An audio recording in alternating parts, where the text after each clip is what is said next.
bonsoir. Comme on l'avait dit dans l'introduction, la notion de charge électrique ponctuelle n'existe pas. Mais on peut l'approximer de la manière suivante. Si vous avez une petite particule d'une certaine taille, et que vous êtes un observateur à une distance r, on va dire des dimensions de ce petit point c'est A, si r est très supérieur à A, on peut considérer A comme ponctuel. Mais en réalité, une charge qui n'a pas de dimension n'existe pas. C'est un cas qui est idéalisé. Et comme je dis, c'est la distance d'observation est très importante par rapport aux dimensions de la charge. On peut la considérer comme un point ponctuel. À l'image de ce qui se passe en astronomie, quand vous levez les yeux, vous voyez une étoile, vous pensez que c'est un petit point lumineux, mais puis on va s'approcher, et puis on va voir que c'est tellement grand et que ce n'est nullement un point ou un objet ponctuel. Maintenant, d'après ce que vous avez vu en première année, quand vous avez une charge Q, en mouvement ou au repos, peu importe, à ce moment-là, elle va engendrer un champ électrique, qui est égal à la constante électrique fois Q divisé par la distance r carré fois U, un vecteur unitaire. Si la charge est ici, je suis à un point P où je regarde le champ, je trace cette distance-là et je mets un vecteur unitaire ici. Voilà, et ça c'est R. Très bien. Comme on voit, c'est Q positif. Les autres termes étant positifs, ça veut dire que E aura la direction et le sens du vecteur unitaire. Il sera dirigé de ce côté-là. Si par contre la charge est négative, eh bien à ce moment-là, on aura un nombre négatif ici, et le champ électrique sera dirigé vers la charge. Maintenant, s'il y a un ensemble de charges Q1, Q2, Qn, le champ électrique créé quelque part sera tout simplement E total égal à la somme de I égale à 1 jusqu'à N de K QI sur RI au carré fois UI. Je rappelle que ça c'est une somme vectorielle, ça c'est très important. J'espère que vous l'aviez bien compris en première année. Maintenant, cette sommation vectorielle porte un nom qui est très important, comme on va le voir en avançant dans ce cours, c'est le principe de superposition. Le principe de superposition est très important, pas seulement en électricité, en mécanique aussi, c'est valable, en optique, en mécanique quantique, en mathématiques, c'est quelque chose qui est extrêmement important. Mais qu'est-ce que ça veut dire le principe de superposition? Si j'ai un ensemble de charges, pour calculer le champ électrique, on a un point quelque part ici, ça c'est P. J'ai par exemple ici R1, j'ai ici R2, et ça c'est Rn. Eh bien, je calcule le champ électrique de la première charge comme si les autres n'existaient pas. Je fais la même chose avec la deuxième charge, etc., jusqu'à la charge Qn. Donc je travaille d'une manière indépendante pour chacune des charges, et après je fais la somme vectorielle, comme le principe fondamental de la dynamique qui dit que la somme vectorielle des forces extérieures est égale à la masse fois l'accélération, qui est une approximation en réalité du principe fondamental de la dynamique, et il est valable uniquement si la masse est constante. Bien, maintenant une fois qu'on a vu que le champ électrique s'écrit de cette manière-là, eh bien, on parle à ce moment-là des charges discrètes, quelques charges qui sont distribuées dans l'espace. Les exercices avec des charges ponctuelles ou des charges discrètes sont généralement faciles, mais il y a des exercices qui sont un peu corsés, comme on verra un peu dans les séances d'exercice. Maintenant, supposons que j'ai une distribution de charges. Une petite coquille qui est chargée, qui porte des charges, par exemple de plus. et je suis à un point P, d'accord? Ben, la distribution peut être quelconque, une forme de cacahuète par exemple, pourquoi pas? Je donne souvent cet exemple parce qu'on a beaucoup de cacahuètes au Maroc. Je prends un petit élément, d'accord? Et j'appelle ça DQ. C'est un élément de charge. Mais attention, ici il ne faut pas confondre les mathématiques avec la physique. Nous avons déjà dit et signalé que la charge électrique d'une manière générale, sont quantifiés. C'est-à-dire que si vous prenez n'importe quelle charge Q, eh ben, elle va s'écrire comme un nombre fois la charge élémentaire de l'électron. N appartient à l'ensemble N et E égale 1,6 fois 10 puissance moins 19 coulombs, ce qu'on appelle la charge élémentaire. Alors, dQ, est-ce qu'elle peut être plus petite que E? Physiquement, non. Parce que jusqu'à maintenant, on n'a jamais trouvé une charge inférieure à la charge de l'électron, ou du proton. Mais dQ veut dire tout simplement, mathématiquement, que je prends un tout petit élément de cet espace et je le multiplie par la densité de charge locale. C'est pour cette raison-là que je vais introduire, vous le savez déjà, les densités de charge. Qu'est-ce qu'on va faire? Si je prends un fil, d'accord, avec une distribution de charge, quelle charge? Eh bien, on dira que dQ est égal à lambda multiplié par dL. Lambda, c'est ce qu'on appelle la densité linéique de charge. Et dL, par définition, un élément de longueur.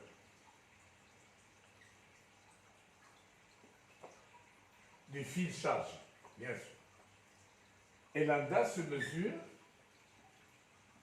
en coulombs par mètre. Un fil chargé, par exemple, on aura l'occasion de le traiter. D'accord? Ou une petite surface, regardée de très loin, ça paraît tellement mince qu'on peut la traiter à peu près comme une densité linéique. La deuxième, c'est si vous avez par exemple une surface, prenons tout simplement un petit plan qui est chargé et je vais mettre ici quelques charges, plus par exemple, et je suis à un point P ici, à une distance, d'accord, B de ce plan.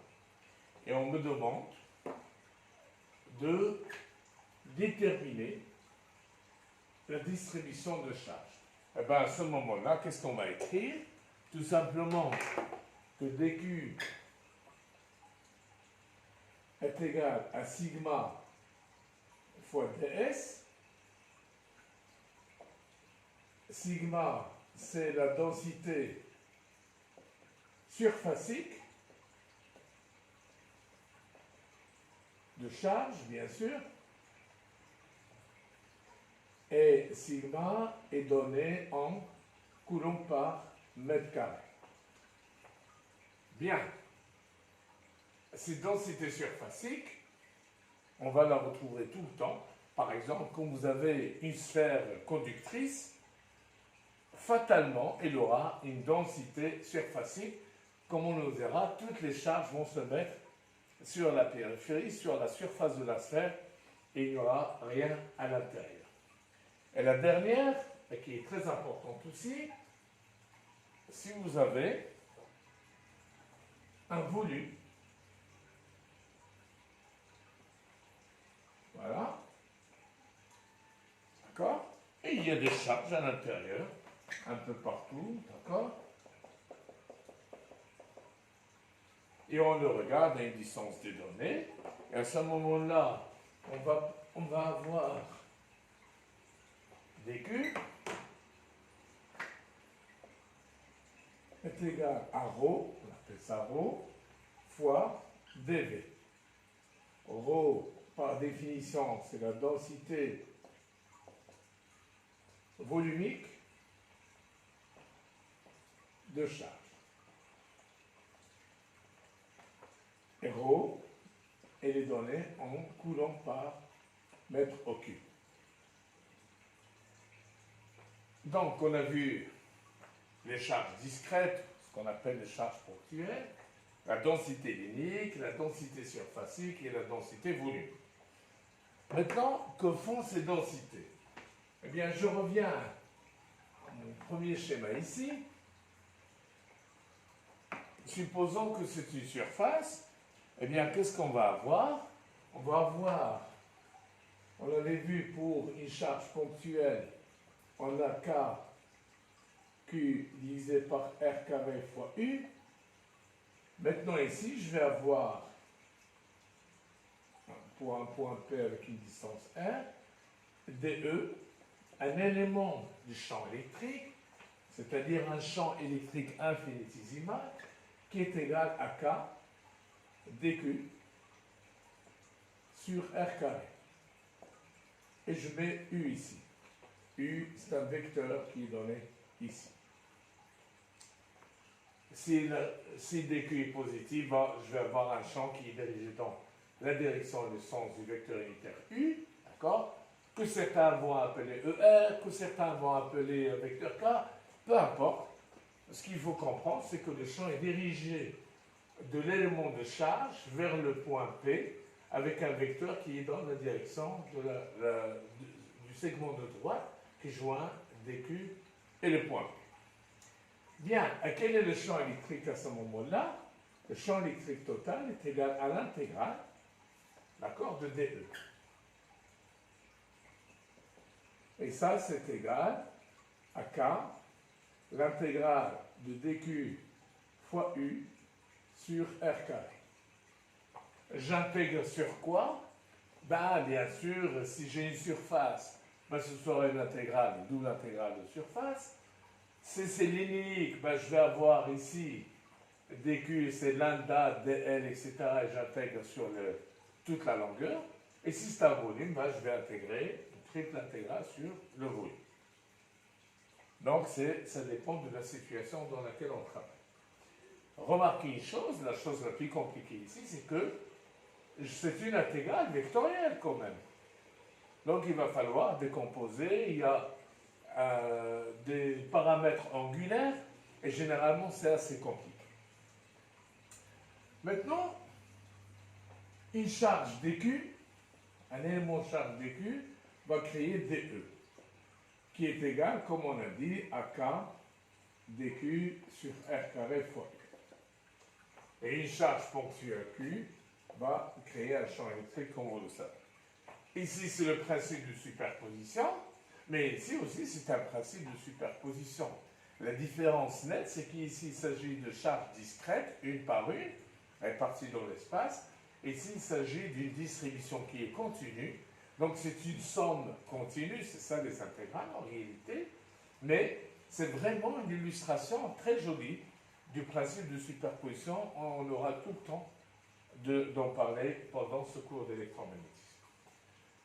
Maintenant, on voit tout de suite que c'est relativement compliqué de travailler avec ces intégrales. Des fois, c'est assez évident, mais des fois, il faut un peu se réveiller très tôt pour résoudre ce genre d'intégrales. Maintenant, il y a des outils. Les physiciens créent des outils qui sont très puissants pour pouvoir contourner ce genre de difficultés. Et c'est une occasion pour moi d'introduire un théorème que vous connaissez très bien, c'est le théorème de Gauss. Alors, le théorème de Gauss n'est pas uniquement valable pour l'électricité, mais valable pour toute force ou tout champ de vecteurs qui est en 1 sur R carré. Je m'explique. Nous avons vu que la force ou le champ électrique, d'accord, d'une charge, allez, on va dire K, Q sur R carré U, ou bien DE qui est égal à K dQ sur R carré fois U. Mais nous avons le poids, d'accord, par exemple, qui est une force, le poids, P égale à N fois G, et je peux dire que le champ gravitationnel G, c'est égal à quoi? Ben, tout simplement, G, ben, c'est G, M de la Terre, par exemple, divisé par R carré, fois U. Mais attention, je dois mettre un signe moins, parce que le champ gravitationnel est toujours, d'accord, attractif. Contrairement ici, c'est Q positif ou négatif, ben, la direction, pardon, le sens du vecteur champ électrique va changer. Alors, tout ce que je peux faire pour la gravitation, je peux le faire pour le champ électrique et inversement. En électricité, M. Gauss a démontré un théorème qu'on appelle le théorème de Gauss, qui est très très intéressant et que je rappelle ici.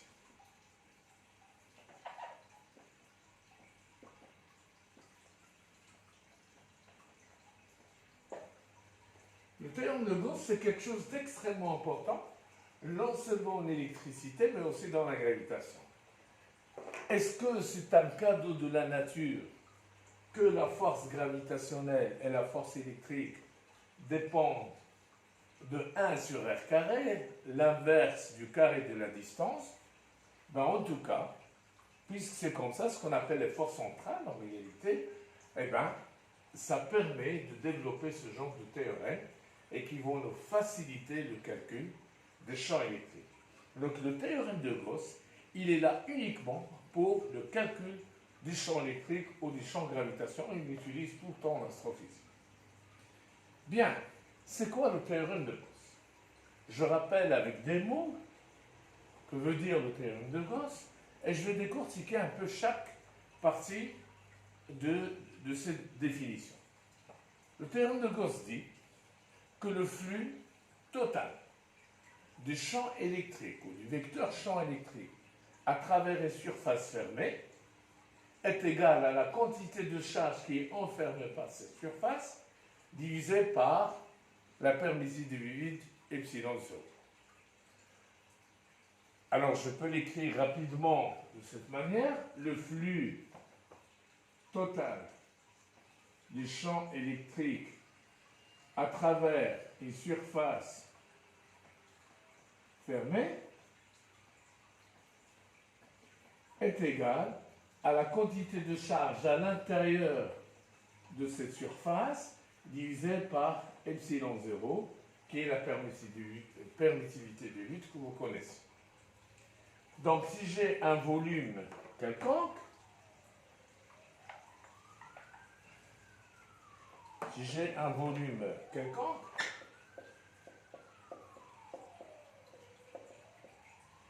et j'ai une quantité de charge ici Q1 à l'intérieur, Q1, et ici j'ai Q2, Q3, etc. Alors quand j'ai des Q1, c'est la somme algébrique de toutes les charges. S'il y a une positive et négative, ils vont s'annuler et j'aurai seulement le reste qui ne s'annule pas. Eh bien, le Q1 ici dans ce cas-là, c'est Q1. Toutes les autres charges ne contribuent pas au flux total des champs électriques à travers cette surface. La démonstration n'est pas compliquée, mais on ne va pas le faire sans c'est rien, mais à la demande on pourra le faire. C'est juste question de calcul d'angle solide et de la loi de Coulomb. Il n'y a pas un miracle ou de la magie là-dedans.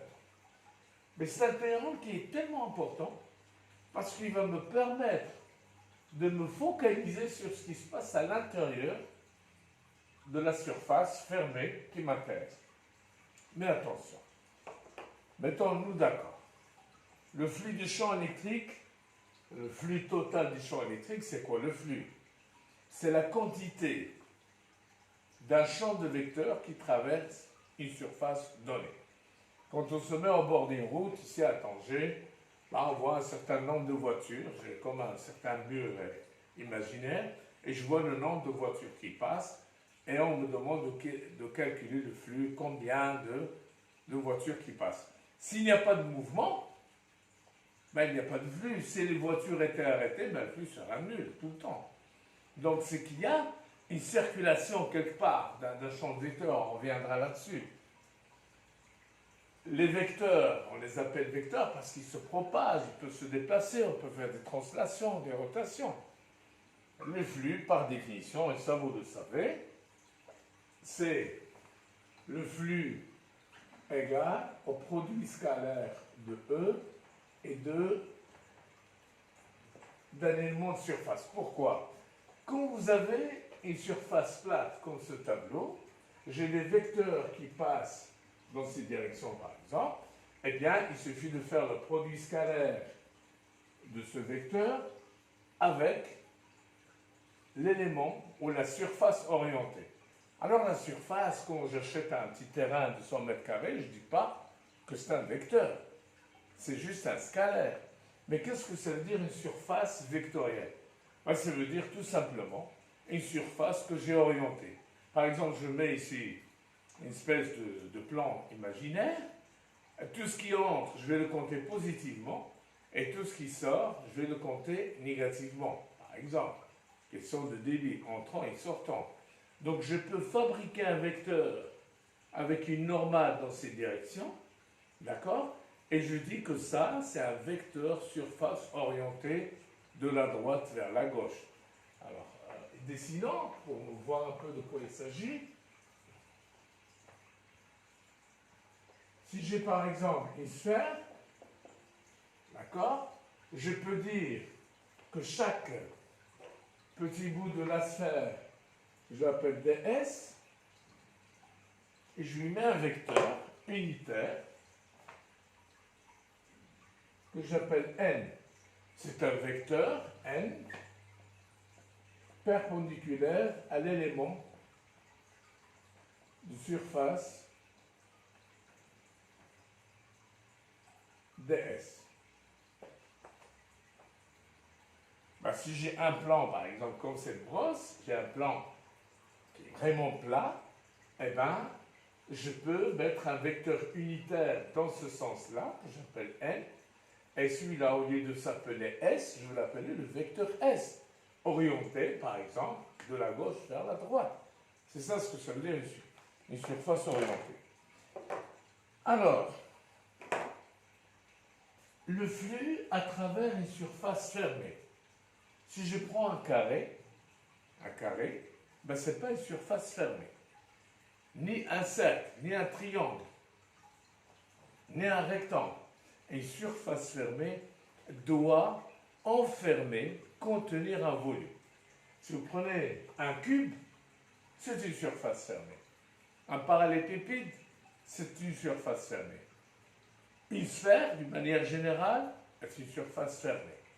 D'accord? Une cacahuète, avec sa forme un peu jolie, bizarroïde, ben, c'est une surface fermée. Une trousse, par exemple, où les étudiants mettent un peu leurs stylos et leurs accessoires, eh bien, elle est fermée, mais c'est une surface fermée. Mais une surface plate n'est pas une surface fermée. Parce qu'on va dire après que le flux total des champs électriques à travers une surface fermée, c'est la quantité de charge à l'intérieur de cette surface fermée divisée par epsilon 0. Si la charge à l'intérieur de ma surface, cette sphère par exemple, s'il n'y a pas de charge, ben le flux sera égal à 0. Comme la surface n'est pas nulle, ben c'est le champ électrique qui va être égal à 0. Donc dans un endroit où il n'y a pas de charge, le flux sortant de cet endroit est égal à 0. Ça veut dire que le champ électrique est égal à 0. Donc attention à ça. Le théorème de Gauss est très intéressant, mais il n'est pas toujours bien compris. Chaque terme a sa signification physique. Maintenant, comme je dis, la démonstration ne pose pas beaucoup de problèmes avec les angles solides et la loi de Coulomb, on s'en sort très, très rapidement. Mais il y a une chose que je tiens à dire aux étudiants. Le théorème de Gauss, c'est un théorème qui est toujours valable. Il n'y a aucune exception. de telle sorte que ce théorème de Gauss va nous établir la première et la plus belle des équations de Maxwell. On reviendra là-dessus. Donc le théorème de Gauss, c'est sacré, c'est important. Il ne faut pas l'oublier pendant toute votre carrière. Mais il y a un petit problème. Si le théorème de Gauss est toujours valable, il n'est pas toujours facile à utiliser, il n'est pas toujours applicable. Je donne toujours aux étudiants un exemple. J'ai un tournevis. Un tournevis, ça sert à dévisser ou visser les vis. Supposons que j'ai un tournevis, j'ai une vis, je vais la visser ou la dévisser, il n'y a pas de problème. Mais si la vis se trouve à l'intérieur ici, le tournevis est toujours valable, il est bon. Mais je ne peux pas l'utiliser ici. Mécaniquement parlant, c'est impossible. Alors, le théorème de Gauss est toujours valable, mais n'est pas toujours applicable. Si j'ai une cacahuète, d'accord, une cacahuète chargée, d'accord, eh bien, le théorème de Gauss, il est valable. Si je sais l'utiliser, tant mieux. Mais le problème, si j'utilise le théorème de Gauss dans une surface de telle forme de cacahuète, par exemple, je vais tomber sur des intégrales à tirer les cheveux. C'est compliqué. Or, nous, si on a utilisé un tournevis, c'est pour faciliter un travail mécanique. Le théorème de Gauss, c'est pour faciliter le calcul des champs électriques dans des situations qui ne sont pas toujours les plus faciles. Mais si la surface fermée se présente mal, ce n'est pas un cas pratique, le théorème de Gauss n'est pas d'un grand secours. Comment est-ce qu'on va savoir? Eh bien ici, je dois absolument insister sur la chose suivante. Quand on fait de la physique, la première des choses qu'il faut apprendre, les notions de symétrie. Qu'est-ce que ça veut dire les notions de symétrie? Si je prends un plan de symétrie dans quelque chose, qu'est-ce qui va se passer? Eh bien, s'il n'y a pas de symétrie, je peux vous dire tout de suite que ça ne sert à rien d'essayer d'utiliser le théorème de Gauss. Une cacahuète, c'est tout sauf symétrique. Et du coup, si j'utilise le théorème de Gauss, au lieu de me faciliter la vie pour calculer le champ électrique ou la distribution du champ électrique, eh bien, ça va plutôt la compliquer. C'est pour cette raison-là, je dis aux étudiants, si vous avez un problème en électricité, la première des choses, regardez si vous avez des symétries. La notion de symétrie, plus le principe de superposition, vont nous donner des miracles pour calculer des champs électriques dans des situations très compliquées. Comment est-ce qu'on fait pour savoir s'il y a des symétries? Je vais donner un exemple, avant de continuer sur le théorème de Gauss. Et mon objectif, qui sera réalisé, Inch'Allah, le cours prochain, c'est que tout étudiant de votre niveau, quand il a une sphère, quelle que soit la nature de cette sphère, conductrice, isolante, chargée, pas chargée, à moitié chargée, ils doivent être capables de calculer le champ électrique d'une manière confortable, mais avec beaucoup d'intuition physique. J'insiste là-dessus. J'ai partagé une petite vidéo dans votre groupe de Facebook où je montre comment regarder les symétries. Je donne ici un exemple. Supposons que j'ai un fil chargé, un fil infini chargé. Tout d'abord, les fils infinis n'existent pas. Parce que s'il était infini, je ne peux pas le mettre sur Terre. Je ne peux pas le mettre dans le système solaire parce qu'il est fini. Notre galaxie, il est fini. Donc le fil infini, c'est une tournure d'esprit. Quand je dis par exemple que l'œil humain peut voir de 25 cm jusqu'à l'infini, je sous-entends par infini une distance très grande par rapport aux distances habituelles. Donc la vitesse de la lumière qui était considérée comme infinie, c'est parce qu'il était très grand, c'est quand même 300 000 km par seconde. Donc, si je prends un fil supposant infini, d'une manière idéale, et je veux calculer le champ électrique ici, je vais le dessiner, comme ça vous suivez en même temps, en 3D et en 2D. je prends un fil, on va dire ici plus l'infini, ici moins l'infini, et je mets des charges. On va mettre des charges positives. Il faut positiver un peu dans la vie. Et on me demande de calculer le champ électrique à un point P, ou M, P, à une distance R du fil. J'insiste, mathématiquement, quand je dis distance, c'est que ce segment de droite doit être perpendiculaire au fil. Le fil est infini. Supposons que je prends un plan, une feuille, et je la mets ici. Elle contient P, le fil. Eh bien, qu'est-ce qui va se passer? Je vais avoir ici le plan qui passe sur le fil ou dans le fil, et celui qui est ici comme observateur, il ne va pas voir une différence de distribution de charge ni à droite ni à gauche. J'ai le fil qui est ici, le point il est là, donc la feuille il est comme ça, elle traverse carrément le fil. Quand je regarde à droite, il n'y a pas de charge, de l'autre côté il n'y a pas de charge. Donc je peux dire que ce plan-là est un plan de symétrie. Plan, je l'appelle pi, de symétrie.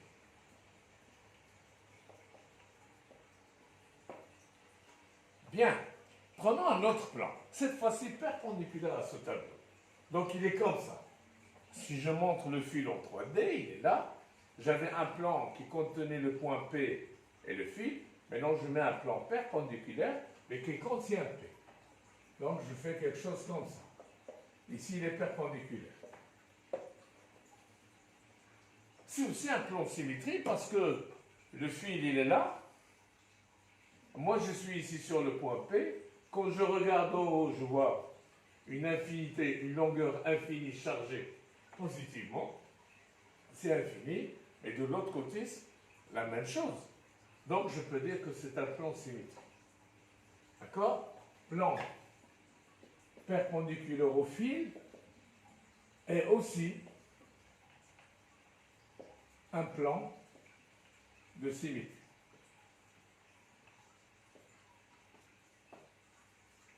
Alors, retenez ça bien. Le champ électrique est toujours contenu dans un plan de symétrie. Quand vous avez un plan de symétrie, le champ électrique est dedans, sur ce plan. Et comme il y en a deux, un comme ça et l'autre comme ça, ben, il doit être dans l'intersection. Donc j'ai un plan, le fil est là, un plan qui est comme ça, d'accord, et un plan qui est comme ça. Donc le champ électrique, il est dans l'intersection, il est radial comme on dit, et le champ électrique va être comme ça. De l'autre côté, à la même distance, il va être dans l'autre côté. Donc je peux dire que le champ électrique est perpendiculaire au fil chargé. Des fois, des étudiants me disent, oui, mais quand le fil n'est pas chargé, mais s'il n'est pas chargé, pourquoi on va parler du champ électrique, carrément? Le théorème de Gauss se dit, quand il n'y a pas de charge, il n'y a pas de champ électrique. Bien, des charges quelque part, pas en endroit où je calcule le champ électrique. Si par contre, j'ai des plans d'antisymétrie, et là c'est très important parce que vous avez une partie qui fait peur aux étudiants, c'est le condensateur. On va s'amuser quand on va voir le condensateur. Et des condensateurs naturels, il en existe en plus. Si j'ai par exemple deux plaques et une autre plaque en face avec des signes moins, à une distance ici, ça c'est 0, ça c'est D et ça c'est D sur 2. Eh bien, si je mets un plan entre les deux, l'étudiant il va regarder à droite, il va voir des charges négatives, la même distribution, c'est les mêmes plaques. Quand il regarde à gauche, il va voir la même distribution mais avec des signes positifs. ce n'est plus un plan symétrique, parce que à gauche, il voit des charges positives, et à droite, il voit des charges négatives. Ce plan-là qui sera ici, juste au milieu,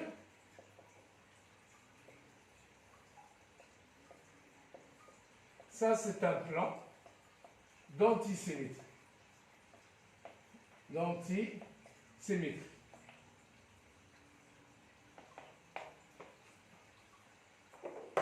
Que de la règle, quand vous avez un plan d'antisymétrie, le champ électrique est automatiquement perpendiculaire au plan d'antisymétrie. Si le plan est un plan de symétrie, le champ électrique est parallèle à ce champ. S'il y a plusieurs champs de symétrie, ben, il est sur l'intersection de ces plans de symétrie. Par contre, quand j'ai un plan d'antisymétrie, le champ électrique doit être perpendiculaire à ce plan d'antisymétrie. Dans le cas qui m'intéresse, le champ électrique est dans cette direction. Dans quel sens? Eh bien, c'est très facile. Mettez une charge positive ici, que j'appelle Q0, et regardez ce qui se passe, qu'est-ce qui lui arrive. Eh bien, on va comprendre tout de suite que la charge est positive. Hein? Q0 égale charge test. Charge test. C'est un truc même en technique pour que l'étudiant ne se trompe pas dans le sens du champ électrique. Je mets une charge positive ici, que j'ai appelée Q0. Cette plaque la repousse et cette plaque l'attire. Donc, elle va aller dans quel sens? Ben, elle va aller dans ce sens-là. Et ça, c'est la direction et le sens du champ électrique. Quand vous avez une plaque positive et une plaque négative, si vous avez des doutes sur la direction du champ électrique, je mets Q0 et je regarde ce qui lui arrive. Puisqu'elle est repoussée et attirée, le champ électrique va être dans cette direction. Voilà.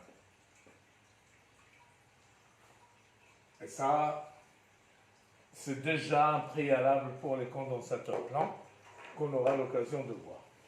Donc finalement, si je vois qu'il y a des symétries, une sphère elle est symétrique, il y a une symétrie sphérique. Pourquoi? Parce que quand j'ai une charge Q, d'accord, et j'ai une sphère à une distance R1, d'accord, ben partout, à une distance R1, je vais avoir exactement le même champ. Je vais avoir, par exemple, ça c'est le centre, hein, il est au centre, le champ il est ici. E, ici, E. On peut dire que E est égal à E fois ER. Il est radial. Ici, ER, il est ici. Hein. Il est ici. ER est un vecteur qui peut tourner. Hein. Bien. Finalement, dès que j'ai une symétrie, je peux prétendre utiliser le théorème de Gauss. Si je vous donne une cacahuète, ou une trousse un peu tordue, ou un oreiller chargé sur lequel vous dormez, le théorème de Gauss est toujours valable, mais vous ne pourrez pas l'appliquer. Je rappelle que le flux total égale à l'intégrale de défi. Le défi est égal à l'intégrale double de quoi? De E produit scalaire ds. Et tout ça, c'est égal à Q int divisé par epsilon 0. Bien sûr,